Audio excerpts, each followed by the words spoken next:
போட்டித் தேர்வில் வெற்றி பெற அருமையான முறையில் தயாராகி வரும் அனைத்து மாணவ நண்பர்களுக்கும் வணக்கம். நான் உங்கள் பொன்வேல் பாண்டியன், நடப்பு நிகழ்வுகள் ஆசிரியர்.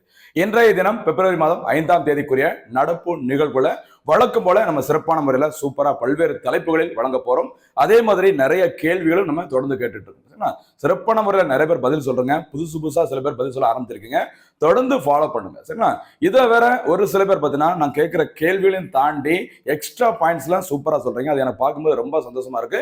இதே மாதிரி எல்லாரும் அதே மாதிரி நீங்க பண்ணீங்கன்னா இன்னும் சிறப்பா இருக்கும். ஆரம்பிக்கலாமா? இன்றைய தினம் பிப்ரவரி 5ஆம் தேதி நடப்பு நிகழ்வுகள் செய்தித்தாள்கள் இடம்பெற்றது. இந்த தினத்திற்கான முதல் பாயிண்ட் பாருங்கம்மா. ஒரு முக்கியமான செய்தி, கலைஞர் கருவூலம் இணைய பக்கம். சரி, கலைஞர் பேர்ல நிறைய திட்டங்கள், நிறைய அறிவிப்புகள் வந்துட்டே இருக்கு. அது உங்களுக்கு தெரிஞ்சிருக்கும். சரி, கிளாம்பாக்கத்துல கலைஞர் பேர்ல 100ஆண்டு நினைவு நூலகம் திறக்கப்பட்டது. சரியா? பேருந்து நிலையம் திறக்கப்பட்டது. அதே மாதிரி மதுரையில கலைஞர் பேர்ல 100ஆண்டு நினைவு நூலகம் திறக்கப்பட்டது. மதுரையில் அலங்காநல்லூர்ல கலைஞர் பெயர்ல 100ஆண்டு நினைவு ஜல்லிக்கட்டு அரங்கம் திறக்கப்பட்டது. சரியா? இதே மாதிரி நிறைய விஷயங்கள் கலைஞர் பேர்ல இருக்கு. சமீபத்துல கலைஞர் பேர்ல கருவூலம் அப்படிங்கிற பேர்ல ஒரு இணைய பக்கம் திறந்திருக்கிறாங்க. சரியா? என்னன்னு சொல்லி பாருங்க. முன்னாள் முதல்வர் கருணாநிதியின் நூல்களுக்கான பிரத்யேக ஒரு இணைய பக்கம், அதற்கு வைக்கப்பட்ட பெயர் தான் கலைஞர் கருவூலம் அப்படிங்கிற ஒரு இணைய பக்கம். சரியா? இணைய வழியில் ஆன்லைன் மூலமாக கலைஞரின் அனைத்து படைப்புகளையும் தெரிந்து கொள்ள உதவும் ஒரு இணைய பக்கம். சரியா? கிட்டத்தட்ட இந்த இணைய பக்கத்துல ஒரு 955 எண்ணிக்கையிலான ஓகேவா நிறைய விஷயங்கள், தமிழர்களின் வீரத்தை பெற்ற வகையில கலைஞர் சம்பந்தப்பட்ட அனைத்து நூல்கள், ஓகேவா நிறைய படைப்புகள் இதில் இடம்பெற்றுள்ளது. ஓகேவா? முன்னாள் முதல்வர் மு கருணாநிதி அவர்களுடைய 179 நூல்கள், ஓகேவா கடந்த ஆண்டு நாட்டுடைமை ஆக்கப்பட்டது. சரி, நேஷனலைஸ் பண்ணியிருக்கிறாங்க கலைஞர் அவருடைய எல்லா படைப்புகளையும். சரிங்களா? எத்தனை நூல்கள்மா? 179 நூல்கள் நாட்டுடைமை ஆக்கப்பட்டது. அதுவும் இந்த கலைஞர் கருவூலத்தில் நம்ம என்ன பண்ணிக்கலாம்? ஆன்லைன் மூலமாக ஈஸியா தெரிந்து கொள்ளலாம். சரிங்களா? நெக்ஸ்ட் அடுத்து போலாமா? அடுத்த முக்கியமான செய்தி பாருங்கம்மா. தமிழ்நாடு காலநிலை உச்சி மாநாடு ரொம்ப ரொம்ப ஒரு முக்கியமான ஒரு செய்தி பாருங்கம்மா. அது சுற்றுச்சூழல், ஓகேவா அதே மாதிரி இந்த காலநிலை பருவநிலை மாற்றம் இது தொடர்பாக எப்பவுமே எக்ஸாம்ல கேட்பாங்க. அது பிரிலிமினரி எக்ஸாமா இருக்கட்டும், மெயின்ஸா இருக்கட்டும், எப்போனாலும் கண்டிப்பா எக்ஸாம்ல கேட்பாங்க. அந்த வகையில காலநிலை உச்சி மாநாடு தமிழ்நாடு அரசு இந்தியாவிலே முதல் முறையாக நடத்திருக்கிறாங்க. சரியா? பாருங்க, சென்னை வர்த்தக மையத்தில், சென்னை அப்படிங்கிற இடத்துல இந்த நந்தம்பாக்கம், சரி நந்தம்பாக்கம் அப்படிங்கிற இடத்துல ஒரு ட்ரேட் சென்டர் இருக்குது. அங்கதான் தமிழ்நாடு காலநிலை உச்சி மாநாட்டை பிப்ரவரி 4, 2025 அன்று முதல்வர் மு.க. ஸ்டாலின் அவர்கள் தொடங்கி வச்சிருக்கிறாங்க. சரி, அந்த நந்தம்பாக்கம் ட்ரேட் சென்டர்ல தான் எப்பவுமே நமக்கு இந்த தொழில் தொடர்பான அந்த மாநாடுகள், சரியா உலக வர்த்தக மாநாடு நிறைய நடக்கும். அதே மாதிரி இந்த இடத்துல தமிழ்நாடு காலநிலை உச்சி மாநாடும் நடைபெற்றுள்ளது. சரிங்களா? காலநிலை மாற்றம் குறித்து ஆராய இந்திய மாநிலங்களையே ஓகேவா முதலாக இந்த மாநாட்டை நடத்தியது யார் தான்? நம்முடைய தமிழ்நாடு தான். ரொம்ப ரொம்ப ஒரு முக்கியமான செய்தி, கவனமா இருக்கு. சரிங்களா? அப்போது பள்ளி மாணவர்களுக்கு சூழல் பற்றிய விழிப்புணர்வை, அதாவது இப்ப என்ன சூழல் இருக்குது, ஃபியூச்சர்ல இந்த பருவநிலை மாற்றம் தொடர்பாக, காலநிலை மாற்றம் தொடர்பாக நம்ம என்னென்ன மாதிரிலாம் முன்னெச்சரிக்கை நடவடிக்கைகளை எடுக்க வேண்டும், அந்த மாதிரி சரியா சூழல் பற்றிய விழிப்புணர்வை ஏற்படுத்த தமிழ்நாட்டின் அனைத்து பள்ளிகளிலும் சூழல் மன்றங்கள், சரியா ஞாபகம் வச்சுக்கோங்க, இது ரொம்ப முக்கியமானது, கவனமா இருங்க. சரியா? சூழல் மன்றங்கள் தொடங்கப்படும் எனவும் முதல்வர் மு.க. ஸ்டாலின் அவர்கள் அறிவிச்சிருக்கிறாங்க. சரியா? தமிழ்நாடு பருவநிலை மாற்ற இயக்கத்தின் சார்பில் காலநிலைக்கு ஏற்ற வாழ்க்கை முறை என்ற புத்தகத்தையும் முதல்வர் மு.க. ஸ்டாலின் அவர்கள் வெளியிட்டிருக்கிறாங்க. அப்ப இதுல முக்கியமா பார்க்க வேண்டியது, சென்னை வர்த்தக மையத்தில் தமிழ்நாடு காலநிலை உச்சி மாநாடு இந்தியாவில் முதல் முறையாக இந்த மாதிரி ஒரு மாநாடு தமிழ்நாடு அரசு நடத்திருக்கிறாங்க. அதே மாதிரி கவனமா இருங்க, பள்ளி மாணவர்களுக்கு தற்போதைய சூழல், சரி அந்த பருவநிலை மாற்றம் காலநிலை மாற்றம் தொடர்பான சூழல் பற்றிய ஒரு விழிப்புணர்வு உருவாக்க வேண்டும். அதற்காக எல்லா ஸ்கூல்லையும் சரிங்களா கண்டிப்பா என்ன பண்ண போறோம்? சூழல் மன்றங்கள் தொடங்கப்படும் அப்படின்னு அறிவிச்சிருக்கிறாங்க. அது 2வது பாயிண்ட். 3வது என்னன்னு பார்த்தீங்கன்னா, தமிழ்நாடு பருவநிலை மாற்ற இயக்கத்தின் சார்பில் ஒரு புத்தகம் வெளியிடப்பட்டுள்ளது. அதற்கு வைக்கப்பட்ட தலைப்பு காலநிலைக்கு ஏற்ற வாழ்க்கை முறை. ஓகேவா? அந்த புத்தகத்தையும் முதல்வர் மு.க. ஸ்டாலின் அவர்கள் வெளியிட்டிருக்கிறாங்க. சரியா? அடுத்து போலாமா? ரொம்ப ரொம்ப முக்கியமானதா, கவனமா இருங்க, நோட் பண்ணிக்கோங்க. அடுத்து, பொற்பனை கோட்டை அகழாய்வில் எலும்பு முனை கருவி, அப்புறம் சின்ன ஒரு தங்க துண்டுகளும் கண்டுபிடிக்கப்பட்டுள்ளது. சரி, இந்த பொற்பனை கோட்டை உங்களுக்கு தெரிஞ்சிருக்கும், புதுக்கோட்டை. சரி, பொற்பனை கோட்டை, புதுக்கோட்டை நிறைய வாட்டி நம்ம டிஸ்கஸ் பண்ணிட்டோம். தமிழ்நாட்டில் நிறைய இடங்கள்ல அகழ்வு ஆராய்ச்சி பணிகள் நடைபெற்று வருகிறது, கவனமா இருங்க. சரியா? இந்திய தொழில் துறை உருவாக்கப்பட்டது 1861, அதையும் கவனமா இருங்க, ரொம்ப ரொம்ப முக்கியமானது. சரிங்களா? சரி பாருங்க, புதுக்கோட்டை மாவட்டம் பொற்பனை கோட்டையில் சரி சங்ககால மன்னர்களின் கோட்டைக்கான அடையாளங்கள் உள்ளது. இதை சுத்தி நிறைய அகழ்வாய்ச்சி பணிகள் ஓகேவா 2021ஆம் ஆண்டு தமிழ்நாடு திறந்தநிலை பல்கலைக்கழகம் சார்பில் அகழாய்வு பணிகள் மேற்கொள்ளப்பட்டது. அதன் பிறகு தமிழக தொல்லியல் துறையானது 2023ஆம் ஆண்டு முதல் இங்கு அகழாய்வு பணிகளை மேற்கொண்டு வராங்க. சரிங்களா, ஞாபகம் ஸ்டார்டிங்ல 21ஆம் ஆண்டு தமிழ்நாடு திறந்தநிலை பல்கலைக்கழகம் சார்பில் தான் அந்த அகழ்வாராய்ச்சி பணிகள் தொடங்கப்பட்டது. சரியா, 23ஆம் ஆண்டு இதை இந்திய தமிழக தொல்லியல் துறையானது நடத்த ஆரம்பிச்சாங்க. ஓகேவா, ஓகே. அந்த அகழாய்வு பணிகளின் போது 6 இதழ் கொண்ட தங்க மூக்குத்தி, எலும்பு முனை கருவி, எலும்புடால் செய்யப்பட்ட ஒரு முனை கருவி, அடுத்து இந்த கார்லியன் பாசிமணி உள்ளிட்ட 533 தொழில் பொருட்கள் கிடைக்கப்பட்டுள்ளது. இது கூட சேர்த்து பார்த்தீங்கன்னா ஒரு சின்ன வடிவிலான ஒரு தங்க துண்டும் கண்டுபிடிக்கப்பட்டுள்ளது. இந்த இடத்துலமா பொற்பனை கோட்டை நடைபெறும். அந்த இடம் பார்த்தீங்கன்னா பொற்பனை கோட்டை அமைந்துள்ள மாவட்டம் புதுக்கோட்டை. சரிங்களா, நெக்ஸ்ட் அடுத்து போலாமா? இதெல்லாம் போட்டி தேர்வில் கேட்பாங்க. சில நேரங்களில் பார்த்தீங்கன்னா அந்த இடங்களை கொடுத்து இந்த இடம் எந்த மாவட்டத்தில் இருக்கிறது அப்படின்னு கேட்கலாம். இல்லட்டா கண்டுபிடிக்கப்பட்ட பொருட்களை கொடுத்து கூட இது எங்கு நடைபெற்ற அகழ்வாய்வு பணிகளின் போது இது கண்டுபிடிக்கப்பட்டது அப்படி கூட கேட்கலாம். சரியா, அடுத்து மத்திய அரசு தொடர்பான ஒரு திட்டம் பாருங்கம்மா, மேக் இன் இந்தியா திட்டம். சரி, தேசிய செய்திகளில் ஒரு ஸ்கீம் ஒன்று வந்திருக்குது. இது ஏன் செய்தித்தாள்கள் வந்திருக்கு? இது ஒரு பழைய திட்டம் இருந்தாலும் ரொம்ப முக்கியமா செய்தித்தாள்கள் வந்துட்டே இருக்குது, உங்களுக்கு தெரிஞ்சிருக்கும். சரிங்களா, இப்போ இந்த பட்ஜெட் கூட்டத்தொடரில் அந்த பாராளுமன்றத்தில் அந்த கூட்டத்தொடர் நடைபெற்று வருகிறது. அதில் பார்த்தீங்கன்னா மக்களவை எதிர்கட்சி தலைவர் ராகுல் காந்தி அவர்கள் பார்த்தீங்கன்னா இந்தியாவில் இந்த மேக் இன் இந்தியா திட்டம், அதாவது இந்தியாவில் தயாரிப்போம் திட்டம், இந்தியாவில் தயாரிப்போம் அப்படிங்கிற திட்டமானது தோல்வி அடைந்துள்ளது. உங்களோட இலக்குகளை தற்போதைய ஆளுங்கட்சி என்ன பண்ணல, எட்டவில்லை. அதனால இந்த திட்டம் தோல்வி அடைகிறது. ஓகேவா, இந்த திட்டம் தொடங்கப்பட்ட பிறகு கூட சைனாவை தான் நம்ம நம்பிட்டு இருக்கோம். ஓகேவா, அப்படிங்கிற மாதிரி நிறைய குற்றச்சாட்டுகள் சொல்லியிருந்தாங்க. இல்லப்பா, இந்த மாதிரி சில சாதனைகளையும் நம்ம இந்த திட்டத்தின் மூலம் படைச்சிருக்கோம் அப்படின்னு சொல்லிட்டு தற்போதைய ஆளுங்கட்சி பிஜேபியும் சொல்லியிருக்கிறாங்க. நம்ம என்னங்கிறத பார்க்கலாம் பாருங்க. இந்தியாவில் தயாரிப்போம் திட்டம் தொடங்கப்பட்டது செப்டம்பர் 25, 2014ஆம் ஆண்டு. பிஜேபி கவர்மெண்ட் வந்து ஆட்சிக்கு வந்த 2014ஆம் ஆண்டு இந்த திட்டம் தொடங்கப்பட்டது. சரி, நோக்கம் 2022ஆம் ஆண்டிற்குள் உள்நாட்டு உற்பத்தியில் உற்பத்தி அளவின் பங்கினை 25% உயர்த்துதல். இதுதான் இலக்கா இருந்தது. சரியா பாத்துக்கோங்க, இந்தியாவோட ஜிடிபில உற்பத்தியின் அளவு எத்தனை சதவீதம் இருக்க வேண்டும்? 22ஆம் ஆண்டுக்குள்ள 25% இருக்க வேண்டும். அதுதான் இந்த திட்டத்தின் இலக்காக இருந்தது. சரியா, ஆனா ராகுல் காந்தி என்ன சொல்லியிருந்தா அப்படின்னு பார்த்தீங்கன்னா, இப்போது 15ல இருந்து ஒரு 16% தான் இதோட பங்கு இருக்குது. நீங்க சொன்ன இலக்கை அடையவில்லை, அதனால இந்த திட்டம் தோல்வியில் முடிஞ்சிருக்கு அப்படிங்கிற மாதிரி சொல்லியிருக்கிறாங்க. சரியா பாருங்க, 2022ஆம் ஆண்டிற்குள் உற்பத்தி துறையில் கூடுதலாக 100 பில்லியன் வேலை வாய்ப்பை உருவாக்க வேண்டும். அதுவும் இந்த திட்டத்தின் முக்கியமான ஒரு இலக்காக இருந்தது. 2014ஆம் ஆண்டு முதல் இந்தியா 667 பில்லியன் அமெரிக்க டாலர், சரியா, எப்போ வரைக்கும் 2014ல இருந்து கடந்த ஆண்டு 2024ஆம் ஆண்டு காலகட்டத்தில் ஓகேவா அந்நிய நேரடி முதலீட்டை ஈர்த்துள்ளது.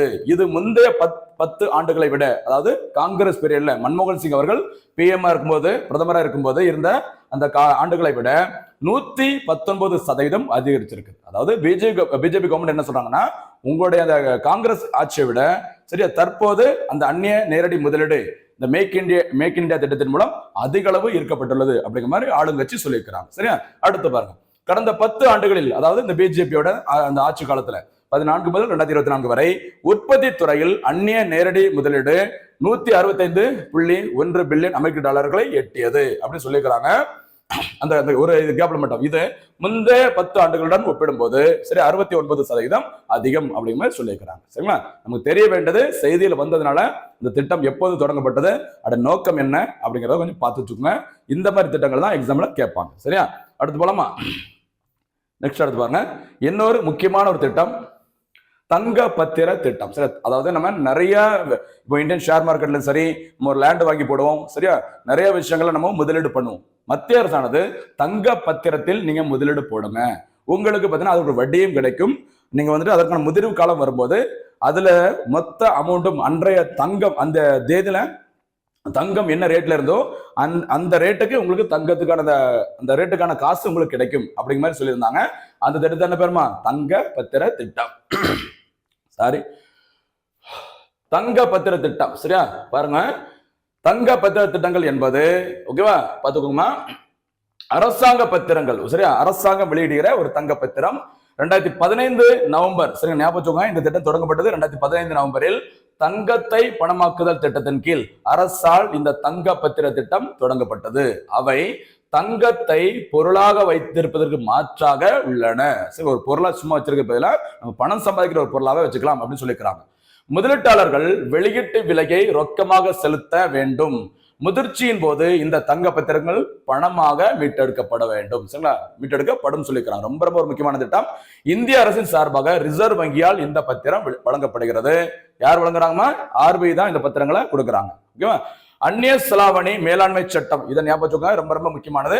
அந்நிய செலாவணி மேலாண்மை சட்டம் 1999 கீழ் வரையறுக்கப்பட்டுள்ளபடி இந்தியாவில் வசிக்கும் நபர்கள் இந்த திட்டத்தின் கீழ் முதலீடு செய்ய தகுதி பெற்றவர்கள். கவனமா இருங்க. எந்த சட்டத்தின்படி? 1999 அந்நிய செலாவணி மேலாண்மை சட்டம், ஃபெமாஸ் சட்டம் சொல்லுவாங்க, ஃபாரின் எக்ஸ்சேஞ்ச் மேனேஜ்மெண்ட் ஆக்ட். ஓகேவா?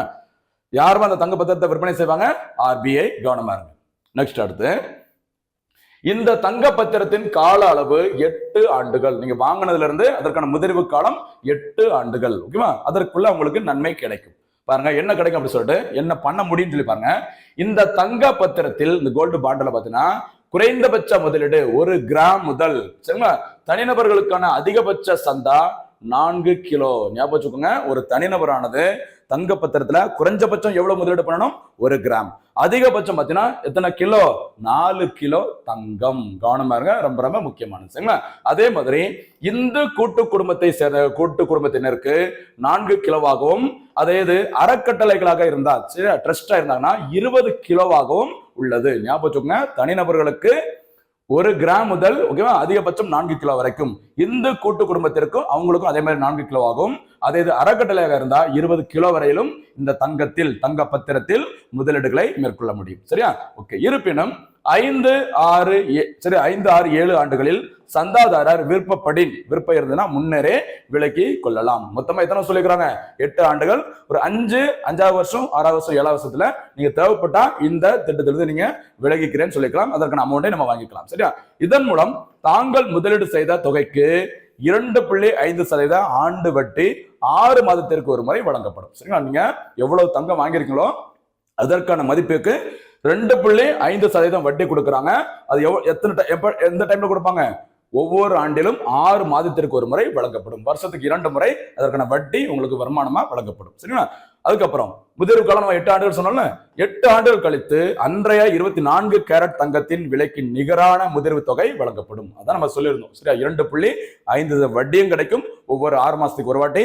அதே மாதிரி 8 ஆண்டுகள் நிறைவடையும் போது அன்னைக்கு 24 கேரட் தங்கத்தின் மதிப்பு எவ்வளவோ அந்த மதிப்புக்கு நீங்க ஆரம்பத்துல எத்தனை கிராம் வாங்கியிருந்தீங்களோ, எத்தனை கிலோ வாங்கியிருந்தீங்களோ, அந்த தங்கத்தின் மதிப்பு அன்னைக்கு 8 ஆண்டு நிறைவடையும் போது என்ன மதிப்பு இருக்கோ அதே தொகை உங்களுக்கு வழங்கப்படும். அந்த திட்டத்துக்கு என்ன பேருமா? தங்க பத்திர திட்டம். தொடங்கப்பட்டது நவம்பர் 2015. சரியா? அடுத்து போலாமா? அடுத்து இந்தியன் பாலிட்டி தொடர்பான செய்தி பாருங்க. பொது சிவில் சட்டம் 5 பேர் குழு. எந்த மாநிலம் என்ன அப்படிங்கறத நம்ம பார்க்கலாம். சரி, நம்ம ஏற்கனவே பார்த்துட்டோம். இந்த யூனிஃபார்ம் சிவில் கோட் அப்படிங்கிறது இந்தியாவிலே முதல் முறையாக அறிமுகப்படுத்தி செயல்படுத்திய மாநிலம் உத்தரகாண்ட் மாநிலம். சரி, சமீபத்தில் குஜராத் மாநில அரசும் அதற்கான ஒரு முயற்சியை எடுத்திருக்கிறாங்க. என்ன பண்ண போறாங்க அப்படிங்கிறத நம்ம பார்க்கலாம். பாருங்க, பொது சிவில் சட்டம் அதற்கான வரைவு மசோதா ஆகியவற்றின் தேவை ஆராய்வதற்கு ஓய்வு பெற்ற உச்ச நீதிமன்ற நீதிபதி ரஞ்சனா பிரகாஷ் தேசாய் தலைமையில் 5 பேர் கொண்ட ஒரு குழுவினை யார் அமைச்சிருக்கிறாங்க பாருங்க? குஜராத் முதல்வர் பூபேந்திர பட்டேல். சரிங்களா? ஞாபகம் வச்சுக்கோங்க, இந்த பொது சிவில் சட்டத்தை அடுத்ததாக நாங்க நிறைவேற்ற போறோம். அதற்கு தேவையான பரிந்துரைகள் என்னெல்லாம் பண்ணலாம் அப்படின்னு சொல்லிட்டு அரசிற்கு தேவையான ஆலோசனைகள் வழங்க குஜராத் மாநில அரசு ஒரு கமிட்டி போட்டுக்கிறாங்க. அதுக்கு யார் தலைவராக இருக்கிறாங்க?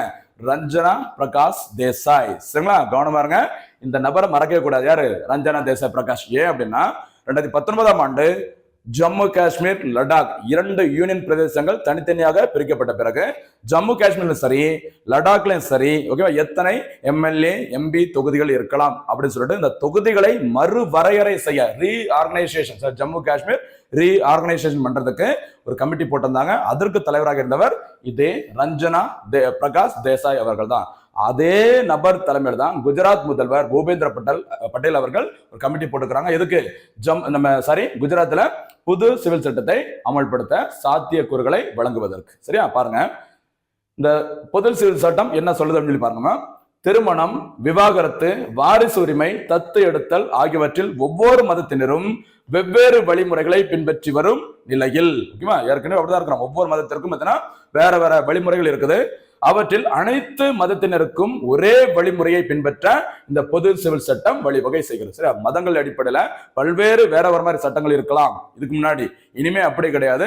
எல்லாருக்கும், அனைவருக்கும் திருமணம், விவாகரத்து, சொத்து பகிர்வு, வாரிசு உரிமை, தத்து எடுத்தல் எதுவா இருந்தாலும் எந்த மதத்தினருக்கும் ஒரே சட்டம். அதான் என்ன சட்டம்? யூனிஃபார்ம் சிவில் கோட் அப்படிங்கிறது. சரிங்களா? இந்த சட்டம் நாட்டில் முதல் முறையாக நம்ம ஏற்கனவே சொன்ன மாதிரி பிஜேபி, சரியா, பிஜேபி ஆளும் உத்தரகாண்டில் அண்மையில் அமல்படுத்தப்பட்டது. சரியா? பொது சிவில் சட்டம் தொடர்புடைய இந்திய அரசியலமைப்பு விதி ஆர்டிகிள் 44, அதையும் மறந்துடுறேன். சரியா? யூனிஃபார்ம் சிவில் கோட பத்தி எந்த ஆர்டிகிள்ல மென்ஷன் பண்ணிக்கிறாங்க? 44. சரிங்களா? இதுதான் செய்தி. ரொம்ப ரொம்ப முக்கியமானது, கவனமா இருங்க. யூனிஃபார்ம் சிவில் கோட்ல இருந்து எக்ஸாம்ல இருந்து கண்டிப்பா கேள்வி வர்றதுக்கு நிறைய வாய்ப்புகள் இருக்கு. ஓகேவா? அடுத்து போலாமா? அடுத்து பாருங்க, ஐநா பொது பட்ஜெட்டுக்கு இந்தியா நிதி உதவி. சரியா? பொருளாதார செய்திகளை ஐக்கிய நாடுகள் சபைக்கே இந்தியா நிதி உதவி வழங்கியிருக்காங்களா அப்படிங்கிறத நம்ம பார்க்க போறோம். பாருங்க, 2025ஆம் ஆண்டிற்கான ஐநா பொது பட்ஜெட்டிற்கு இந்திய ரூபாய் மதிப்பில் 328 கோடி, சரியா, அமெரிக்க டாலர்ல பார்க்கும்போது $37.64 மில்லியன் என்ன பண்ணிக்கிறாங்க? இந்தியாவின் பங்காக நிதியாக வழங்கியிருக்கிறாங்க. சரிங்களா? இதன் மூலம் பட்ஜெட் மதிப்பீடுகளை முழுமையாக செலுத்திய 35 நாடுகளின், சரிங்களா, கௌரவ பட்டியலில் இந்தியாவும் இணைந்துள்ளது. அதாவது இந்த ஐநாவின் பொது பட்ஜெட்டுக்கு ஒதுக்கப்படுற தொகையை பார்த்தீங்கன்னா அறிவிக்கப்பட்ட நாள்ல இருந்து 30 நாட்களுக்குள்ள நீங்க செலுத்திருக்கணும். சரி, அந்த 30 நாட்களுக்குள்ள யாரெல்லாம் செலுத்திருக்காங்களோ அவங்கெல்லாம் இந்த ஐநாவின் கௌரவ பட்டியல இடம்பெறுவார்கள். சரி, சமீபத்துல ஒரு 35 நாடுகள் அந்த பட்டியல் இடம்பெற்றது. அதுல எதுவும் ஒன்று, இந்தியாவும் ஒன்று. சரிங்களா? கவனமா இருக்கு. அடுத்து, ஐநா சபையில் உறுப்பினராக இருக்கும் நாடுகள் ஒவ்வொரு நிதியாண்டு, சரியா, 3ஆம் ஆண்டு காலகட்டத்தில் பங்களிப்பு நிதியை செலுத்துவது கட்டாயமாகும். சரிங்களா? ரொம்ப ரொம்ப முக்கியமானது, கவனமா இருங்க. தற்போது ஐநா பொது சபையின் தலைவராக, யுனைடெட் நேஷன் ஜெனரல் அசம்பிளியோட பிரசிடென்டாக இருப்பது யார்? ஃபிளமன் யாங். ஃபிளமன் யாங் பொது சபையின் தலைவர். ஐநாவின் பொதுச் செயலாளர், சரியா, யுனைடெட் நேஷனோட செக்ரட்டரி ஜெனரல் இருப்பவர் ஆண்டனியோ குட்டரஸ். நிறைய பேர் இதுல தப்பு பண்ணுவீங்க, கவனமா இருங்க. ஐநா பொது சபை அப்படிங்கிறது நமக்கு மக்களவை, பார்லிமெண்ட் மாதிரி. பார்லிமெண்ட்டுக்கு ஸ்பீக்கர் இருக்காங்கல்ல, தலைவர், சரியா, சபாநாயகர். அதே மாதிரி அங்க யார் இருப்பாங்க? தலைவர் இருப்பாங்க. அந்த பதவியில் இருப்பது ஃபிளமன் யாங். அதே மாதிரி ஐநாவின் பொதுச் செயலாளராக தற்போது இருப்பவர் ஆண்டனியோ குட்டரஸ். 2 பதவிகளும் ரொம்ப ரொம்ப முக்கியமானது, கவனமா இருக்கு. சரிங்களா? அடுத்து போலாமா? அடுத்த செய்தி பாருங்க, தேசிய ஊரக வேலைவாய்ப்பு உறுதி திட்டம். இதுவும் இன்றைய தினத்துல செய்தித்தாள் இடம்பெற்றது. அது தினம் ஒரு திட்டம் அந்த பகுதியில் நம்ம பார்க்கலாம். சரிங்களா? கவனமா இருங்க. அதாவது இந்த தேசிய ஊரக வேலை உறுதி திட்டம் அப்படிங்கிறதுல நிறைய என்ன பண்ணிருக்காங்க? நிறைய தொழிலாளர்கள் நீக்கப்பட்டுள்ளிருக்காங்க அப்படிங்கிற மாதிரி செய்தியில வந்தது. அதனால இது இன்றைக்கு தினத்துல தினம் ஒரு திட்டத்தை நம்ம பார்க்கலாம். சரியா? பாருங்க, NREGA. சரியா? NREGA அப்படின்னா என்ன பேருமா? அதுக்கு national rural employment guarantee act. சரியா? தேசிய ஊரக வேலை உறுதி சட்டம் நிறைவேற்றப்பட்டது 2005. சரியா? கிராமப்புற இருக்கிற மக்களுக்கு குறைந்தபட்சம் ஒரு 100 நாட்கள் வேலை வழங்க வேண்டும். அதற்காக அந்த NREGA அப்படிங்கிற சட்டம் நிறைவேற்றப்பட்டது 2005ஆம் ஆண்டு. சரிங்களா? இந்த சட்டத்தின்படி NREGS, national rural employment guarantee scheme திட்டம் தொடங்கப்பட்ட ஆண்டு 2006ஆம் ஆண்டு. சரிங்களா? அதற்கு பிறகு இந்த NREGS அப்படிங்கிறது மகாத்மா காந்தி அப்படிங்கிற ஒரு பெயரை சேர்த்தாங்க. சரிங்களா? NREGS திட்டத்துல மகாத்மா காந்தியின் பெயர் சேர்க்கப்பட்ட ஆண்டு 2009. இதுதான் ஷார்ட்டா நீங்க தெரிய வேண்டிய விஷயம், கவனமா இருங்க. தேசிய ஊரக வேலைவாய்ப்பு உறுதி சட்டம் 2005. சரிங்களா? கவனமா இருங்க. அதற்கான திட்டம் 2006. அந்த திட்டத்துல மகாத்மா காந்தியின் பெயர் இடம்பெற்றது 2009. ரொம்ப ரொம்ப முக்கியமானது. சரிங்களா? அடுத்து போலாமா? MGNRGS திட்டத்தில் 2022ஆம் ஆண்டு முதல் 24 வரை போலி தகவல்கள் வழங்கிய 1.5 கோடி தொழிலாளர்கள் பெயர்கள் நீக்கம் செய்யப்பட்டுள்ளதாக மத்திய அரசு தெரிவிச்சிருக்காங்க. எப்ப வரைக்கும் 2022 24ஆம் ஆண்டுக்குள்ள கிட்டத்தட்ட ஒரு 1.5 கோடி தொழிலாளர்களை இந்த திட்டத்தில் இருந்து என்ன பண்ணிக்கிறாங்க, நீக்கம் செய்யப்பட்டிருக்கிறது அப்படிங்கிற மாதிரி மத்திய அரசு அறிவிச்சுக்கிறாங்க. அதற்கு காரணம் அவங்க நிறைய போலி தகவல்களை சொல்லியிருக்கிறாங்க. ஓகேவா? அப்படிங்கிற மாதிரி ஒரு காரணத்தை சொல்லி அவங்கள இந்த திட்டத்திலிருந்து தூக்கியிருக்கோம் அப்படிங்கிற மாதிரி சொல்லியிருக்கிறாங்க. சரிங்களா? இந்த திட்டத்தில் 13.34 கோடி தொழிலாளர்கள் இணைந்துள்ளனர். இந்த திட்டம் தொடங்கப்பட்ட நாள்ல இருந்து தற்போது வரைக்கும் பார்த்தீங்கன்னா 13.34 கோடி தொழிலாளர்கள் இந்த திட்டத்தில் இணைஞ்சு பயனடைஞ்சிருக்கிறாங்க. சரிங்களா? இந்த திட்டத்தை செயல்படுத்தும் பொறுப்பு மாநிலங்கள் மற்றும் யூனியன் பிரதேசங்களுக்கு மட்டுமே உள்ளது. அதாவது மத்திய அரசு எதிராக மாநில அரசுகள் குற்றம் சாட்டினாங்க. என்ன அப்படின்னா, இந்த திட்டத்தை வந்து சரியா என்ன பண்றது கிடையாது, அவங்க இஷ்டத்துக்கு நிறைய தொழிலாளர்களை என்ன பண்ணிடுறாங்க, நீக்கிறாங்க அப்படிங்கிற மாதிரி நிறைய மாநில அரசுகள் குற்றம் சாட்டினாங்க. அதுக்கு மத்திய அரசு என்ன சொல்றாங்க அப்படின்னா, இந்த MGNREGA திட்டத்தை செயல்படுத்தும் பொறுப்பு யாருக்கு மட்டும் தான் இருக்கு, மாநிலங்கள் மற்றும் யூனியன் பிரதேசங்களுக்கு தான் இருக்குது. அதுக்கு அந்த சேர்க்கறதுக்கு நீக்கிறதுக்கு எங்களுக்கும் அதுக்கும் எந்த ஒரு சம்பந்தமும் கிடையாது. அதனால இந்த தொழிலாளர்கள் நீக்கப்பட்டிருந்தாங்கன்னா அதுக்கு காரணம் யார் தான், மாநில யூனியன் பிரதேசங்கள் தான். நாங்க தகவல்களை சொல்லியிருக்கோம், இந்த 1.5 கோடி பேரை நீக்கியிருக்காங்க அப்படிங்கிற மாதிரி சொல்லியிருக்கிறாங்க மத்திய அரசு. சரிங்களா? திட்டத்தின் பெயர் MGNREGS, மறந்துடாதீங்க. ஓகேவா? அடுத்து போகலாமா? இன்றைய தினத்திற்கான கேள்விகள் ஆரம்பிக்கலாம். இன்றைய தினத்திற்கான கேள்விகள் பாருங்க. சரியா? மகாத்மா காந்தி தேசிய ஊரக வேலை உறுதி திட்டம் எந்த ஆண்டு தொடங்கப்பட்டது? கேள்வி பார்த்துக்கோங்க. இதே கேள்வி இதுக்கு முன்னாடி ஒரு வாட்டி TNPSC கேட்டுக்கிறாங்க. சர்ச்சைக்குள்ள வகையில அந்த ஆப்ஷன்லாம் இருந்தது. அந்த கேள்வியை நல்லா கேட்டுட்டு சரியான பதில சொல்லுங்க. அதான் இந்த முதல் கேள்வி. இரண்டாவது கேள்வி, ஐக்கிய நாடுகள் ஐக்கிய நாடுகள் சபையின் தற்போதைய பொதுச் செயலாளர் யார்? அதான் இந்த தினத்துக்கான இரண்டாவது கேள்வி. மூன்றாவது கேள்வி பாருங்கம்மா, பொது சிவில் சட்டத்தை அறிமுகப்படுத்திய முதல் இந்திய மாநிலம் எது? அதான் இந்த தினத்துக்கான மூன்றாவது கேள்வி. அதுல அப்படியே பாத்தீங்கன்னா, அந்த பொது சிவில் சட்டம் தொடர்பாக இந்தியாவில் எந்த அரசியலமைப்பு சரத்தில் அறிவிக்கப்பட்டுள்ளது? அதையும் நீங்க நான்காவது கேள்வியா கூட நீங்க சொல்லிங்க. ஓகேவா? அடுத்ததாக தங்க பத்திர திட்டம். சரியா? தங்க பத்திர திட்டம் மத்திய அரசினால் எப்போது தொடங்கப்பட்டது? இந்த திட்டத்தின் மூலம் அதிக அளவு எத்தனை கிலோ வரைக்கும் தங்கத்தில் முதலீடு செய்ய முடியும் தனி நபர்கள்? ஓகேவா? அது ஐந்தாவது கேள்வி. ஆறாவது கேள்வியாக, சரியா, செய்தியில் இடம்பெற்ற திட்டங்கிறதுனால தெரிஞ்சுக்கோங்க, இந்தியாவில் தயாரிப்போம் மேக் இன் இந்தியா திட்டம் எப்போது தொடங்கப்பட்டது? அந்த திட்டத்தின் சின்னத்தில் இடம்பெற்றுள்ள விலங்கு அனிமல் எது? அதை ஐந்தாவது கேள்வியோட வச்சுக்கோங்க. நெக்ஸ்ட் அடுத்து பொற்பனை கோட்டை, அதெல்லாம் நம்ம நிறைய வாட்டி பார்த்துட்டோம். ஓகேவா? அடுத்தாப்புல ஓகே பாருங்க, கலைஞர் தொடர்பான அந்த புத்தகங்களை இணைய வழியில் நம்ம தெரிந்து கொள்வதற்காக தமிழ்நாடு அரசினால் தொடங்கப்பட்டுள்ள அந்த கருவூலத்தின் பெயர் என்ன? சரியா? கிட்டத்தட்ட பாதி ஆன்சர் நம்ம சொல்லியாச்சு. அதுதான் என்ன தெரிஞ்சிருக்கான கடைசி கேள்வி. சரிங்களா? முடிஞ்சா உங்களால பதில் தெரிஞ்சதுன்னா சொல்லி பாருங்க. கலைஞர் பெயரில் தமிழ்நாட்டில் திறக்கப்பட்டுள்ள இடங்கள் எவை? அதை வரிசைப்படுத்தி சொன்னீங்கன்னா, ஏற்கனவே நம்ம சொல்லியிருந்த இந்த வீடியோஸ் எல்லாம் பார்த்துருந்தீங்கன்னா ஈஸியா சொல்லலாம். நீங்க சொன்னீங்கன்னா ரொம்ப சந்தோஷமா இருக்கும். சரிங்களா? மீண்டும் சந்திக்கலாம். நன்றி, வணக்கம்.